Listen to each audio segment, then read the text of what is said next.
Eu converso com a médica colposcopista, doutora William Wendy da Cunha Glória, sobre HPV. Lilian, como é que uma pessoa pode, como é que é diagnosticado o HPV? O método mais comum ainda de diagnóstico é através do Papa Nicolau, né? Em termos de saúde pública, o Papa Nicolau ainda é o exame de prevenção que a gente tem maior cobertura da população. Mas hoje em dia a gente sabe que existem coisas que podem escapar do Papa Nicolau. Então a gente associa a colposcopia, que a gente vai mostrar o colo do útero, né? Vai ver o colo do útero com aumento, vai usar o recurso de um corante para verificar se tem alguma área de aspecto diferente. Certo. E aí a gente biopsia esse local.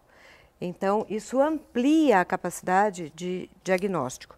Porque muitas vezes quando você colhe um Papa Nicolau, uma parte da amostra pode não aparecer. E essa imagem mostra uma colposcopia normal, então o que a gente vê em cor-de-rosa é o colo normal e o escuro é quando a gente faz o teste de Schiller, que é o corante que tem que corar tudo de marrom escuro. Nossa, que susto, quer dizer, não é que tá dessa cor, isso foi um corante isso é um que corante foi passado. que eu uso, né?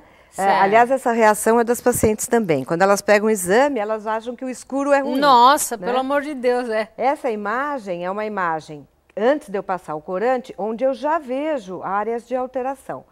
Quando eu coro essa imagem, a área alterada não vai absorver o corante, ela vai ficar clara, amarelada. Que é o que está acontecendo ali. Isso, essa é ainda antes do corante, né?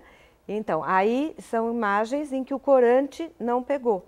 Então, essas regiões onde a gente não tem absorção do corante, aí é onde a gente tem que fazer a biópsia, que é o local provável de infecção viral ou outros tipos de processo.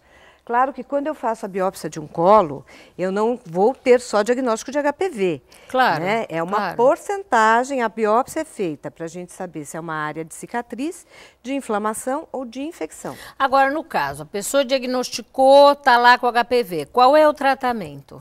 O tratamento, o HPV, ele fica dentro da célula do local, diferente do que se pensava inicialmente, que o HPV funcionasse como herpes, que ficaria na circulação. Então, a gente tem que tratar o local da lesão.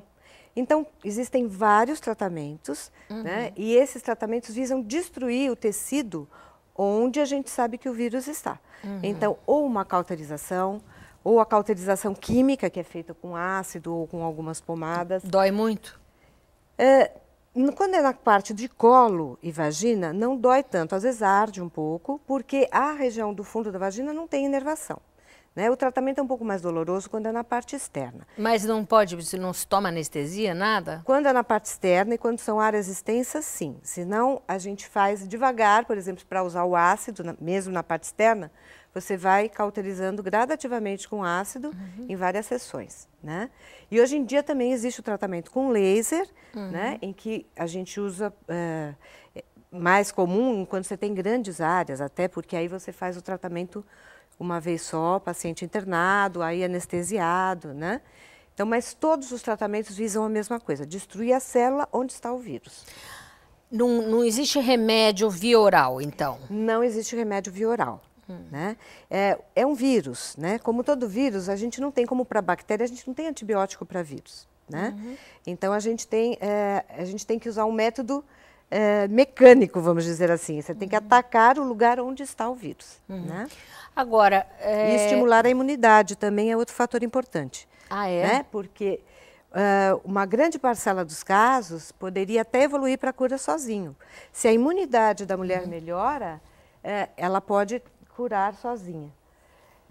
Esse também é um outro caso mostrando, né, a evolução. Quer dizer, no primeiro desenho a gente vai ter o colo normal e depois vai mostrando a evolução até quando você tem um comprometimento já de quase todo o colo, na última figura, onde a gente tem aquela área mais amarelada. Aí, no caso, se tiver nesse estágio, tem que haver cirurgia, a pessoa tem que retirar? Sim, aí tem que retirar. Normalmente, se é um caso invasivo, aí você tem que tirar todo o útero. Isso é o que a gente chama isso de pólipo fibroepitelial. É uma verruguinha que aparece na pele, muitas vezes na região vulvar, e não é causada pelo HPV. Então, as mulheres, principalmente quando têm HPV, tem qualquer verruga, já acham que estão com infecção por HPV. Então, nem toda verruga genital é HPV. E né? esse? Esta já é uma doença, já um HPV causando uma alteração importante em vulva, na parte externa da vagina. Porque apesar de mais raro, também a gente tem câncer de vulva. Né? É mesmo? O câncer de vulva também existe. É que as doenças, né, da parte externa, o Isso HPV... é parte externa? Isso é parte externa. O HPV, quando acomete a vulva, a mulher percebe. Então, ela busca o médico, diferente do colo do útero, que é praticamente assintomático. Né? Então, a grande vantagem da prevenção é a gente poder diagnosticar os estágios iniciais e poder tratar. E aí a gente vai ter cura. Né? Vamos falar mais no próximo bloco.